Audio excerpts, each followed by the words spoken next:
lubang kubur masing-masing. Kalau orang nasihat, orang bagi saran, orang bagi teguran, hang siapa aku siapa.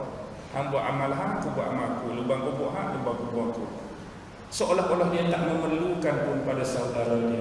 Tapi bila mati pun jadi tuan.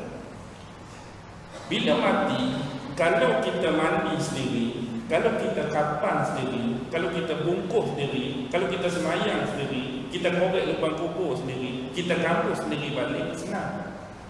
Tapi masalahnya, hak kita kata orang itulah buat semua tu. Bila anda mati, hak ujung-ujung anda razak tu, siapa yang takdirkan anda? Orang. Bila anda mati, hak rapatkan tangan anda, orang. Hak tutup mata anda, orang. Hak bungkus mayat anda, orang. Hak semayang anda, orang. Hak gali lubang kubur anda, orang. Hak kampung balik, orang. Hak doa pada anda, orang. Dah bila semua orang-orang, di mana hebat dan terror kita? Tadi waktu atas dunia tak mau bantuan orang, tak mau terlibat dengan orang. Lubang kubur masing-masing, iyalah lubang kubur memang masing-masing. Tapi kita masih lagi memerlukan kepada orang. 9.30 boleh pergi lagi ke boring lah. Ustaz boring lah malam ni. Dah berhenti awal. Okey, pergi lagi. Ni syok ni. Ayat-ayat macam ni memang ayat-ayat yang membahagiakan bagi setiap penceramah. Agak-agak boleh teka. Kalau jadi dia kata tambah 2 jam lagi, tak bahagia macam mana? Kalau dia kata boleh tambahkan 10 minit lagi, bahagia juga. InsyaAllah. Ni saya nak bagi marahil. Ini penting kan? Kalau tuan-tuan nak catat pun catatlah. Ni dia punya agenda. Apa dia marahil? Marahil ghazw fiqh. Marahil serangan pemikiran terhadap umat Islam hari ini. Dalam kitab Syarah Rasmul Bayan dia bahagikan kepada 3 peringkat.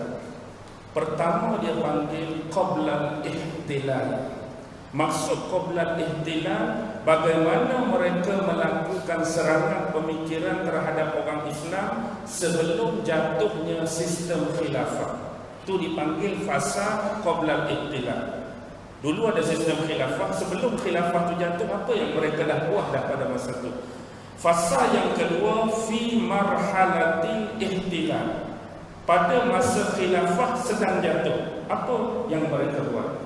Yang ketiga, ma ba'dal ihtilal. Apa pula perancangan yang mereka buat selepas memang confirm kejatuhan khalifah. Yang pertama, fasa sebelum jatuhnya khilafah, mereka lancarkan 3 benda. Pertama ialah al-istishraq, orientalis. Orientalis ni lama dah mereka bekerja. Tuan-tuan tahu tak siapa golongan-golongan orientalis? Orang-orang barat, Yahudi dan Kristian yang mengkaji sejarah, budaya, ilmu-ilmu orang-orang timur, khususnya tentang agama Islam. Mereka kaji sejarah orang timur, bahasa orang timur, struktur orang timur, penduduk orang timur, ilmu orang timur, adat orang timur, budaya orang timur. Dan berkhususan ada kepada Islam. Cuma saya nak bahagikan, ada golongan orientalis yang benar-benar jujur dalam kajian mereka.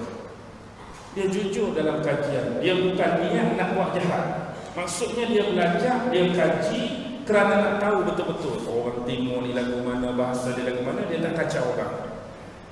Satu lagi yang memang dia ada niat tak baik. Maksudnya dia nak kaji pasal agama, dia nak kaji pasal Islam, dia nak memasukkan racun-racun dan jarum-jarum halus di kemudian hari, bagaimana nak merosakkan Islam secara lembut dan halus di satu masa.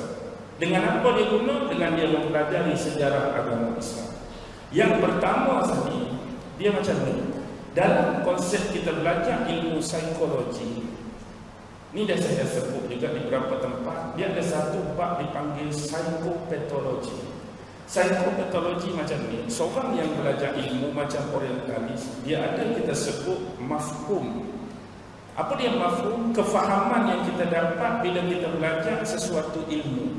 Memang orang orientalis, boleh kita katakan kadang-kadang ada mereka yang kaji Islam ni, mereka jauh berilmu dan hebat dari kita.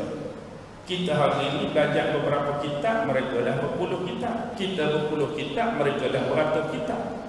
Maksudnya secara jujur, ada yang kajian mereka tu melewati jauh daripada apa yang kita pernah capai. Aku tak rasa tara ni nak belajar, dia belajar lebih. Aku tak rasa tara ni nak mengaji, dia mengaji lebih. Cuma pendekatan mereka, kalau dalam psikopatologi, dia sampai tahap mafhum. Apa dia mafhum? Mereka ambil kefahaman betul-betul. Mereka faham kalau tentang sirah Nabi, lahir Nabi lagu mana, mereka faham. Mereka faham perang Nabi, mereka faham dakwah Nabi, jahriyah ke siriyah ke, semua mereka faham. Tapi satu benda mereka tak ambil iktibar, iaitu tasdik. Apa dia tasdik? Pembenaran daripada kefahaman yang kita terima. Contoh, kita belajar tentang sirah Nabi. Nabi lahir tahun sekian. Daripada kefahaman kita belajar sirah Nabi, dia perlu ada satu benda lagi, membenarkan kisah ini. Kita percaya tak kisah ni? Kita belajar tadi. Kita percaya sebab Quran dengan hadis Nabi cerita. Tapi dia faham saja, pembenaran tu tak ada. Kalau dia ada pembenaran, apa jadi pada akidah? Tuan-tuan pun boleh jawab. Seorang yang buat kajian, dia faham cerita ni, lepas tu dia, oh wah betul sungguh, aku faham dah kisah ni dan aku benarkan kisah ni. Bila dia benarkan Islam nak dia belajar, apa jadi pada akidah dia?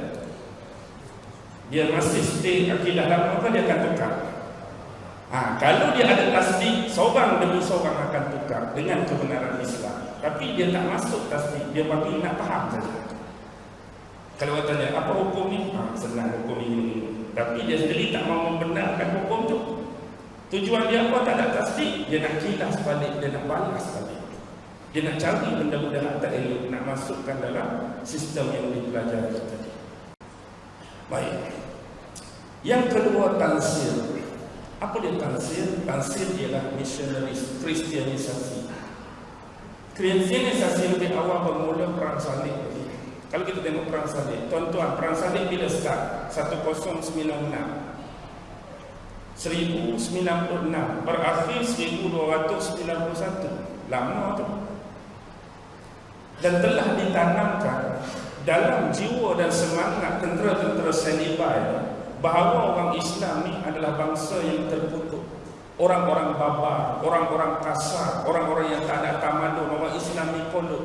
Tujuan kita angkat senjata, angkat pedang ni nak musnahkan orang-orang macam ni.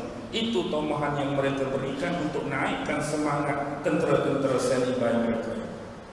Agak-agak kalau mereka tukar ayat yang sebenar, hak kita nak lawan, hak kita nak perang ni manusia-manusia yang kuat berpegang teguh dengan agama. Hak kita nak lawan orang yang beriman, hak kita nak lawan sahabat Nabi. Agak-agak lagu mana hati? Sahabat Nabi, orang beriman, hak pegang kuat agama, tapi hak kita nak lawan ni orang bodoh, orang kasar mana? Hak tu nak cincang pun dah semangat. Kalau cakap betul apa jadi? Tak jadi. Kena cakap benda-benda tadi, fact kenyataannya bukan demikian. Kalau kamu tak bunuh mereka, kamu tak lawan mereka, mereka yang akan serang kita, mereka yang akan hancurkan agama kita Kristian. Lagi semangat.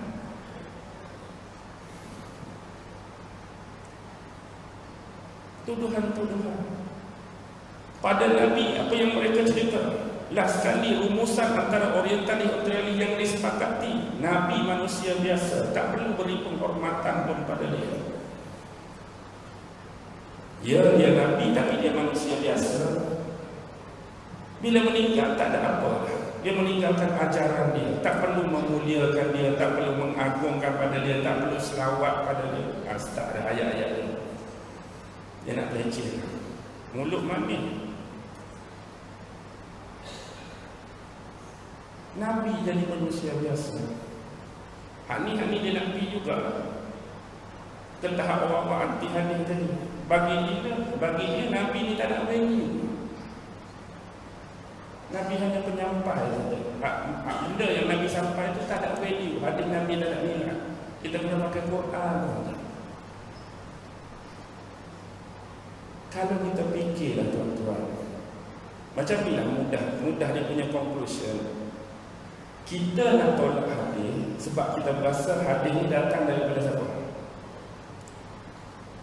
Hadis ni kita katakan datang daripada Nabi. Nabi tu mungkin prioriti mereka tinggi, tapi sahabat-sahabat tu takkanlah manusia boleh hafal, ribu-ribu manusia boleh ingat, tak salah manusia boleh satu-satu serupa macam Nabi cakap. Sekurang-kurangnya lafaz tu tak sama dah, makna mungkin sama. Dia cuba mempertikaikan kredibiliti ulama-ulama dulu yang hebat-hebat pemikiran mereka. Jadi sebab itulah berasa manusia ni lemah, kurang, takkan boleh hafal itu hafal ni. Hadis yang sampai kepada kita mereka tolak. Isunya mereka nak terima Quran saja. Sahabat-sahabat mereka tolak. Tuan-tuan cuba buat conclusion. Quran yang mereka baca hari ini, kalau ni lah saya nisbahkan dengan Quran. Dia percaya tak Quran tuan-tuan? Dia percaya tak? Sebelum Quran dia percaya ni sampai pada dia, macam mana Quran ni boleh sampai pada dia?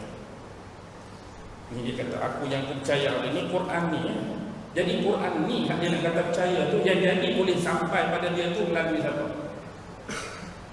Takkanlah zaman Nabi tu tiba-tiba dia tidur, bangun tu ada Quran sebiji atas meja dia. Tak logik. Ni dia kata aku percaya Quran saja, dari mana Quran ni sampai? Zaman Rasulullah dulu dah dibukukan Quran atau belum? Bila dibukukan? Zaman start pengumpulan zaman Abu Bakar lagi, tak selesai. Zaman Umar tak selesai, zaman Osman dibukukan. 3 orang tu Nabi ke sahabat. Lepas tu nak bagi sampai, tulis tak tulis, titik tak titik, baris tak baris, orang tak bawah tu, baru dia kata, oh ni Quran ni aku percaya. Pasal apa penyampaian daripada lepas Nabi orang ni tu dia boleh percaya kat Quran tu, tapi hak hadis orang ni tu tuan-tuan faham tak maksud saya ni?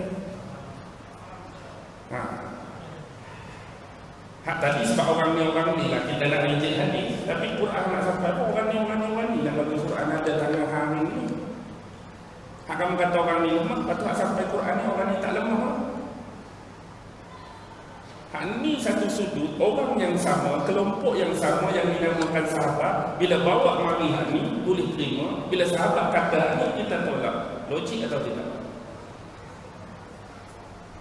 Logik atau tidak? Tak logik. Pasal apa? Tentang dia satu kita nak terima, tentang dia satu kita nak tolak.